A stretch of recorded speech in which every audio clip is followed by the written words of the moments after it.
Hello students, तो चलिए आज हम स्टार्ट करते हैं चैप्टर 3 पार्ट नंबर 9। ओके, तो आप लोग को इससे पहले मैंने आप लोगों को सारे इंडेक्स क्वेश्चन और उस हिसाब से करवा दिए थे। तो चलिए अब हम स्टार्ट करते हैं इलेक्ट्रोलिटिक सेल एंड इलेक्ट्रोलाइसिस। ये हमारा टॉपिक है, इलेक्ट्रोलिटिक सेल एंड इलेक्ट्रोलाइसिस। ज़रा ध्यान से देखना। Electrolytic cell and electrolysis, okay, है ना। इलेक्ट्रोलिटिक सेल एंड इलेक्ट्रोलाइसिस का मतलब क्या हुआ? इलेक्ट्रोलिटिक सेल जो होता है वो हम जानते हैं क्या होता है बेटा। इलेक्ट्रोलिटिक सेल जो होता है उसको हम क्या कहते हैं, वो हम जानते हैं कि हमने पहले भी पढ़ा है इलेक्ट्रोलिटिक सेल, है ना। यस, तो इलेक्ट्रोलिटिक सेल जो है वो क्या होता है, एक एक्सटर्नल सोर्स है ना। एक एक्सटर्नल सोर्स ऑफ वोल्टेज, एक वोल्टेज प्रोवाइड करता है that is used to bring about the chemical reaction. एक ऐसा एक्सटर्नल वोल्टेज है जो हमें केमिकल रिएक्शन करवाने में हेल्प करता है इलेक्ट्रोलिटिक सेल की वजह से। अब यहाँ पे इलेक्ट्रोकेमिकल प्रोसेस होता है, वो एक बहुत ही इंपॉर्टेंस है हमारे लेबोरेटरी के अंदर, केमिकल इंडस्ट्री के अंदर, है ना। एक सिंपलेस्ट इलेक्ट्रोलिटिक सेल जो होता है वो 2 कॉपर स्ट्रिप डिप किए जाते हैं उसमें, जनरली एक्वा सोल्यूशन के अंदर। कॉपर सल्फेट, मान लो अगर कॉपर का है तो कॉपर सल्फेट इलेक्ट्रोलाइट बनेगा उस हिसाब से, है ना। और डीसी वोल्टेज अगर हम अप्लाई करते हैं 2 इलेक्ट्रोड में, तो देन कॉपर +2 आयन डिस्चार्ज होता है अपने कैथोड पे, है ना। कॉपर +2 कैथोड पे negatively charge and the following reaction take place. तो कॉपर फॉलोइंग रिएक्शन यानी कौन सा होगा? That is the copper +2 electron that gives copper, है ना। वही अगर कॉपर मेटल है ना, वो क्या करता है, डिपॉजिट होने लगता है कैथोड पे। एट द एनोड पे क्या होता है, copper is converted to copper +2। Anode पे कॉपर +2 में कन्वर्ट हो जाएगा, आया समझ में, है ना। तो ऑक्सीडेशन होना स्टार्ट हो जाएगा, दैट इज कॉपर जो है वो अब कॉपर +2 में कन्वर्ट हो गया, है ना। तो ये आपका क्या होगा, ऑक्सीडेशन रिएक्शन, और ये आपका रिडक्शन रिएक्शन। क्लियर हो गई बात, है ना। चलिए, तो अब हम क्या करने वाले हैं, इसमें से 10 हम कह सकते हैं कि कॉपर जो डिसॉल्व होता है, ऑक्सीडाइज है एनोड पे एंड डिपॉजिट है, रिड्यूस है कैथोड पे।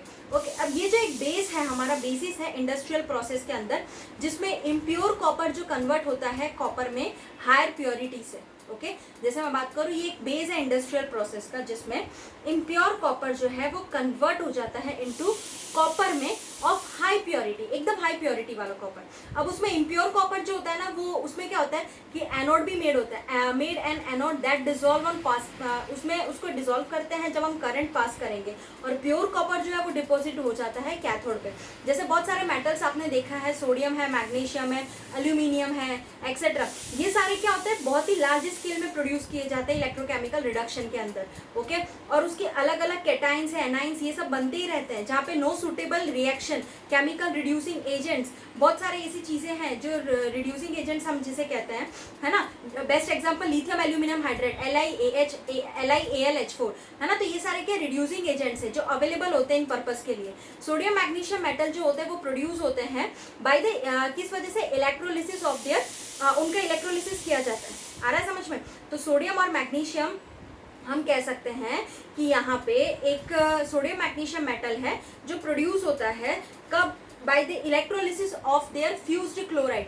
पहले तो क्या होता है, एक प्रोड्यूस होता है, धीरे धीरे इलेक्ट्रोलिसिस करते हैं, पहले क्लोराइड आता है, एल्यूमिनियम प्रोड्यूस किया जाता है, उसी टाइप से इलेक्ट्रोलिसिस करते हैं तो एल्यूमिनियम ऑक्साइड आ जाता है इन प्रेजेंस ऑफ क्रियोलाइट, यानी एक सारे नाम ही है ऐसे ऐसे मेटल्स के, ओके, जिसकी वजह से सारे रिएक्शन होते हैं।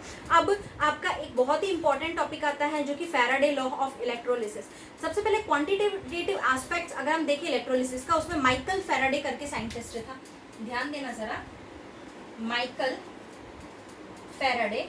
अभी तक जो था वो थियोरेटिकल थोड़ा कंसेप्ट थे, अब ये माइकल फैराडे नाम का साइंटिस्ट था जिसने फैराडे लॉ दिया था, was the first scientist who discovered about the quantitative aspects of electrolysis. उसने एक क्वांटिटेटिव एस्पेक्ट बताया था इलेक्ट्रोलिसिस का पूरा अच्छे से। तो उसने अपने लॉ में क्या बताया था, उसने 2 लॉ दिए थे, फर्स्ट लॉ और सेकेंड लॉ। तो सबसे पहला लॉ था जो फर्स्ट लॉ है, क्लियर। ये 2 लॉ 1-2 मार्क्स में, 2 मार्क्स में पूछ सकते हैं आप लोगों को, फैराडे लॉ, ठीक है। फर्स्ट लॉ में उसने बेटा क्या बोला था, फर्स्ट लॉ में उसने ये बात बोली थी कि जो the amount of chemical reaction, the amount of chemical reaction which occur at any electrode, कोई भी एक अमाउंट केमिकल रिएक्शन का, अगर आप केमिकल रिएक्शन हो रही है तो एक अमाउंट तो प्रोड्यूस होगा, क्लियर है ना, जो अकर होगा किसी भी एक इलेक्ट्रोलाइट, एक इलेक्ट्रोड पे during the electrolysis process. Okay, during electrolysis process by a current, उसमें जो करंट जनरेट होगा वो डायरेक्टली प्रोपोर्शनल होगा उसकी quantity of electricity passed through the electrolyte. कितनी क्वांटिटी इलेक्ट्रिसिटी पास हुई है इलेक्ट्रोलाइट से, मतलब यह सोल्यूशन, और हम कह सकते हैं मेल्ट, सोल्यूशन होगा या तो फिर मेल्ट हो जाएगा पूरी तरह से, राइट। तो ये था आपका first law of Michael Faraday law. Clear. तो वो यही चीज बोल रहा है कि अगर आपने कोई भी आप केमिकल रिएक्शन करवाते हो तो उसका जो अमाउंट है, अमाउंट ऑफ केमिकल रिएक्शन जो अकर हो रहा है किसी भी एक इलेक्ट्रोड पे ड्यूरिंग द इलेक्ट्रोलिसिस, जब बाय अ करंट, तो क्या करंट जो होगा प्रोड्यूस वो डायरेक्टली प्रोपोर्शनल टू द क्या होता है क्वांटिटी ऑफ इलेक्ट्रिसिटी, कितना क्वांटिटी इलेक्ट्रिसिटी पास हो रहा है थ्रू द इलेक्ट्रोलाइट में से, वो उससे डायरेक्टली प्रोपोर्शनल होगा। आया समझ में। तो ये पहला लॉ था। और सेकेंड लॉ जो क्या कहना, सेकेंड लॉ में उसने क्या बताया था, जरा ध्यान देना आप लोग। सेकेंड लॉ में उसने ये बोला था कि the amount of different substances, अब अगर अलग अलग सब्सटेंस ले लेते हो, है ना, जो the amount of different substances liberated by the same quantity of electricity, अलग अलग सब्सटेंसेस है हमारे पास जो लिबरेट हो रहे हैं एक ही क्वांटिटी से, है ना, at the same quantity of electricity pass through the electrolytic solution.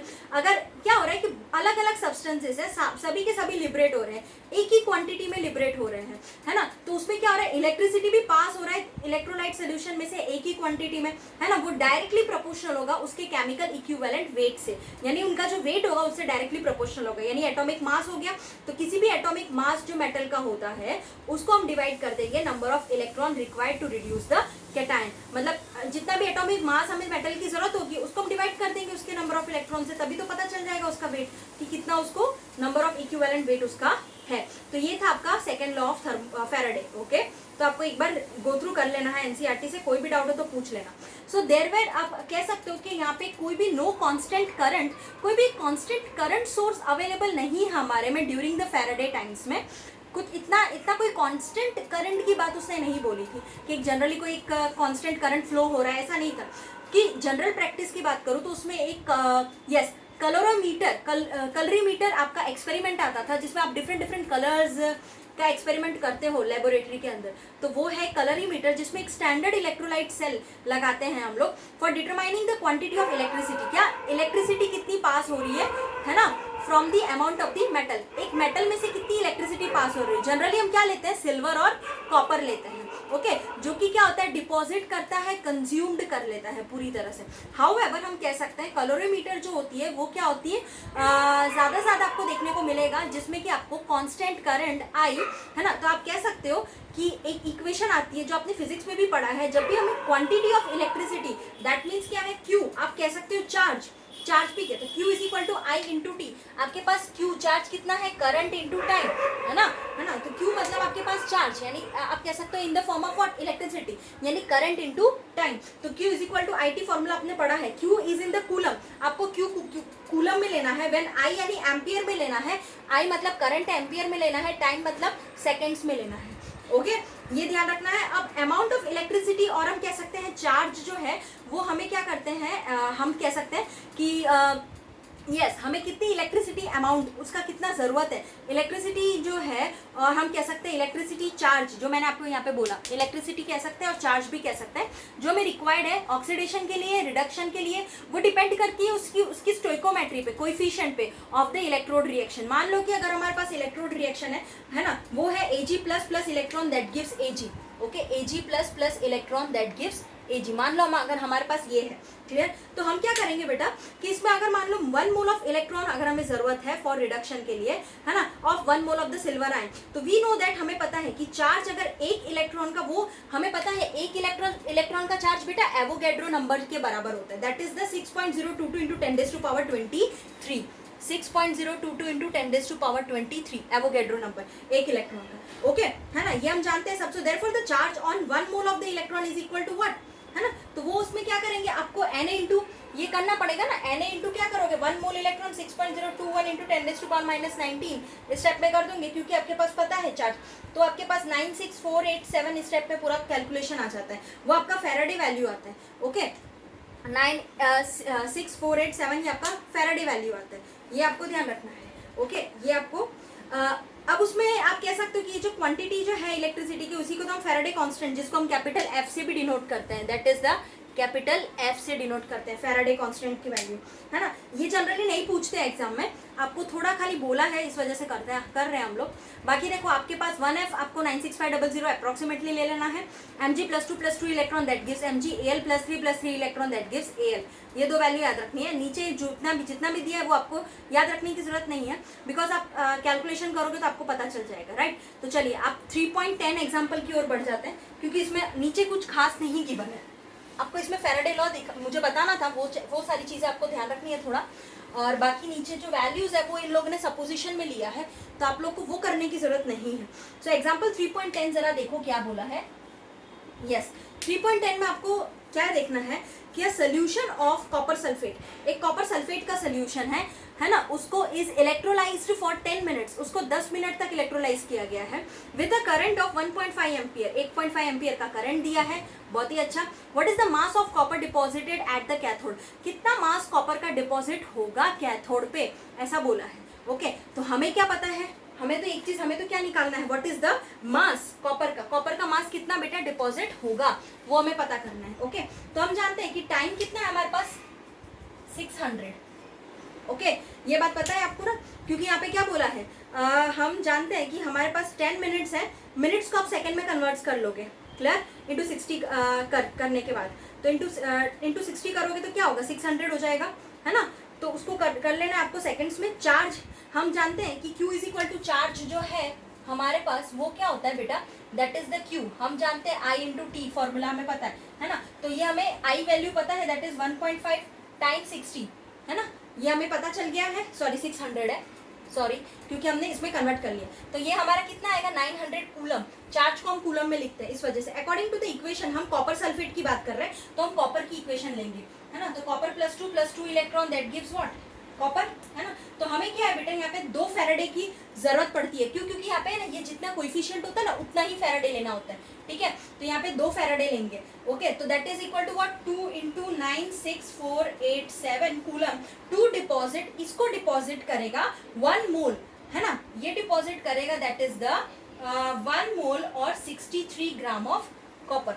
अगर मान लो, ये आपको ध्यान रखना है बेटा, जो भी इक्वेशन है ना वो लिख देना है, उसका जो कोएफिशिएंट होता है वो 2 फैराडे होगा, उसी के साथ उसको फैराडे में मल्टीप्लाई कर दो, फैराडे की वैल्यू से वो मल्टीप्लाई किया मैंने, और वो जो आएगा वो आपका 1 मोल कॉपर की बात होगी, समझ में आया। 1 मोल आप कह सकते हो क्योंकि कॉपर का वेट होता है 63 ग्राम, तो उतना आपका कॉपर की बात हो जाएगी, क्लियर। अब उसके बाद फॉर हमें तो कितना है हमारा बेटा 900 आया था, तो फॉर 900 के लिए आप mass of copper deposited is, for आप लिख सकते हो ऐसे, for 900 coulomb the mass of copper deposited that is, आप क्या करोगे उसके लिए, आपको क्या करना पड़ेगा 63 × 900, 63 × 900 आया समझ में, divide by 2F, divide by 2 into this value 96487 divide करोगे, दैट इज इक्वल टू 0.2938 ग्राम, ये आपका मास आएगा 0.2938 ग्राम्स। आया समझ में। तो ये था आपका क्वेश्चन नंबर 3.10। कोई भी डाउट हो तो आप मुझसे क्लियर कर लेना। ओके चलिए अब इसके बाद जो हमारा नेक्स्ट टॉपिक आता है वो है प्रोडक्ट ऑफ इलेक्ट्रोलिसिस। जरा आप समझना ध्यान से, बहुत ही अच्छा टॉपिक है, that is the product of electrolysis. चलिए तो प्रोडक्ट क्या होता है इलेक्ट्रोलिसिस का, उसके बारे में थोड़ा बहुत यहाँ पे बात की गई है।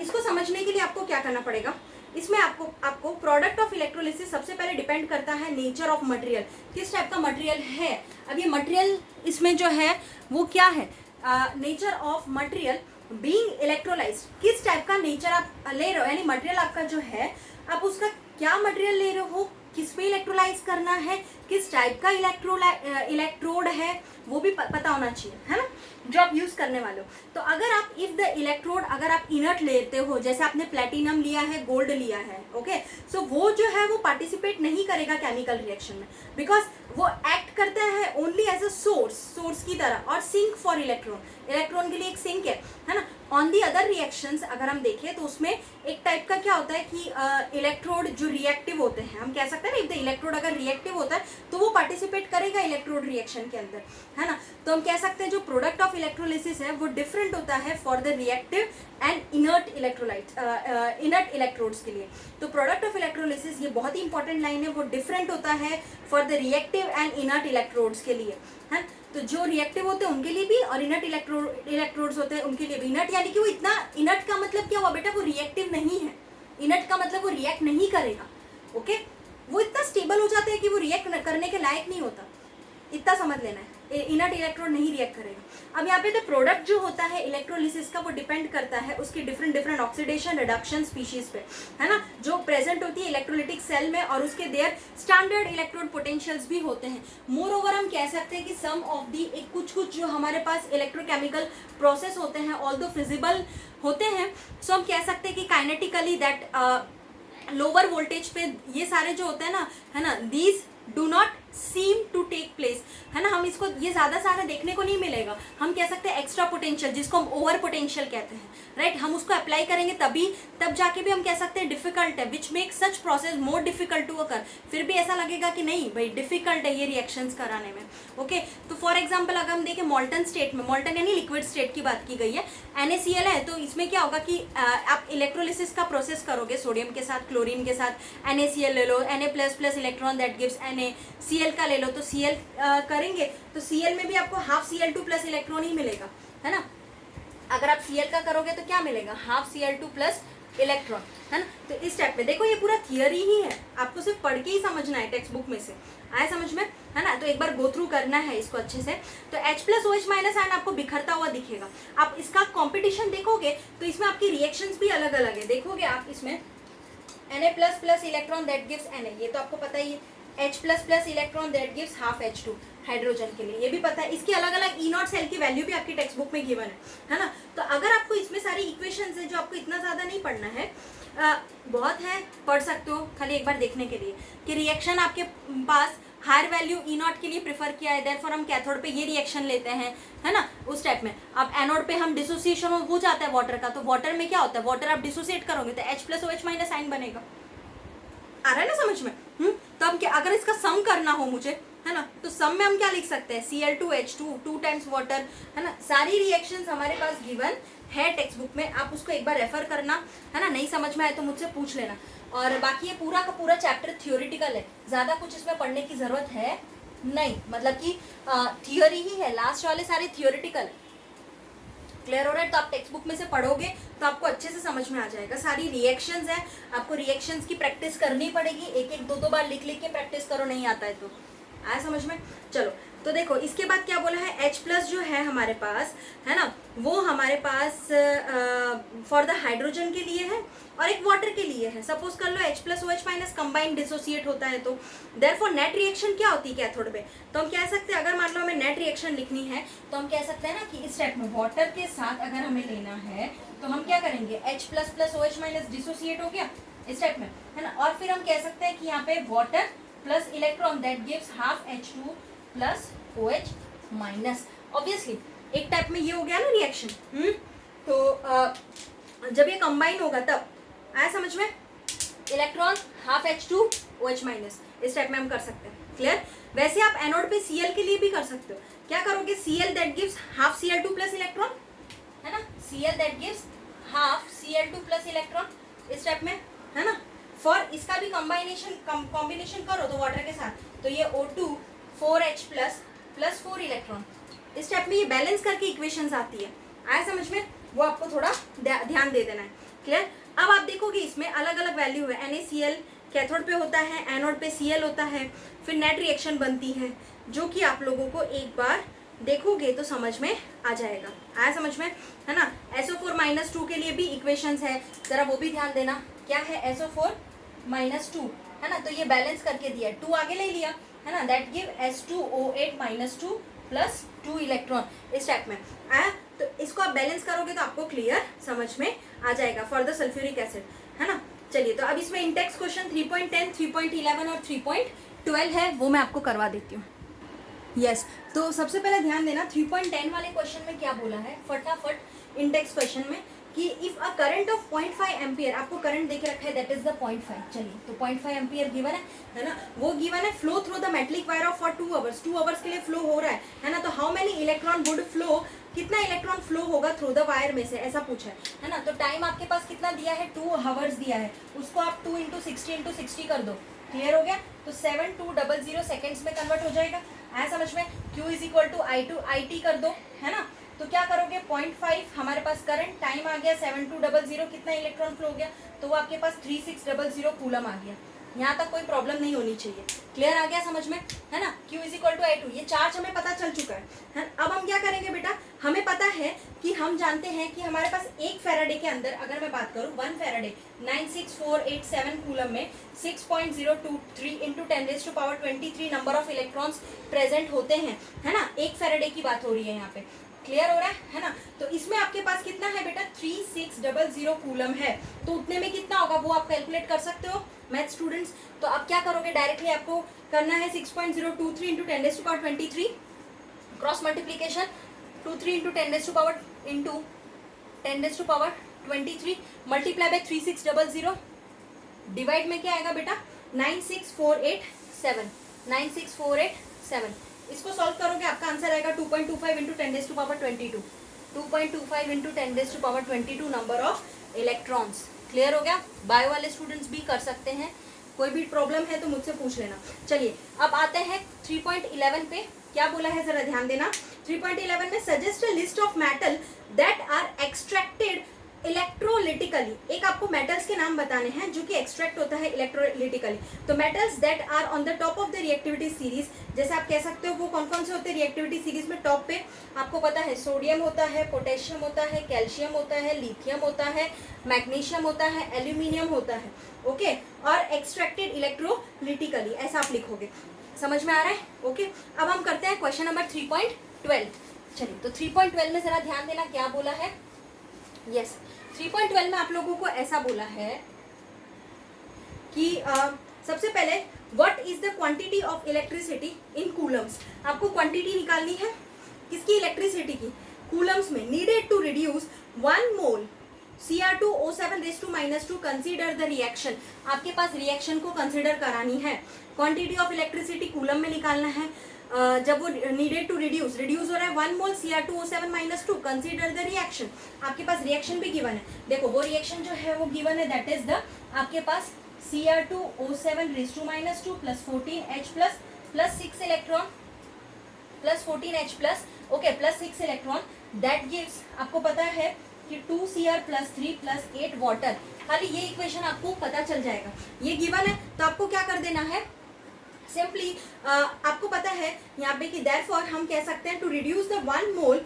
Of Cr2O7⁻² the required quantity of electricity will be, हम कह सकते हैं कि Cr2O7⁻² को रिड्यूस कराने के लिए हमारे पास 6 फेराडे, यहाँ पे बेटा 6 है ना, सारे 6 इलेक्ट्रॉन की बात है, आया समझ में, है ना, तो Cr2O7 में हमें 6 फेराडे को रिड्यूस कराना पड़ेगा, क्लियर हुआ, है ना, क्योंकि यहाँ पे वही बोला था कि Cr2O7 की बात करी गई थी, ओके, तो वो आपका 6 फेराडे आ जाएगा, 1 मोल रिड्यूस कराना है ना, इस वजह से। अब इसको बैलेंस कर लो, क्योंकि यहाँ पे जितने इलेक्ट्रॉन्स होते हैं ना उतने हम फेराडे में ले लेते हैं, तो 6 फेराडे ले लिया यहाँ पे, तो इसको आप फेराडे से मल्टीप्लाई कर दो, 96487 coulomb, that is the 578922 coulomb, ये आपका आंसर आ जाएगा, ओके। चलिए तो आप लोगों को कोई भी डाउट हो तो आप मुझसे क्लियर कर लेना। Thank you so much students.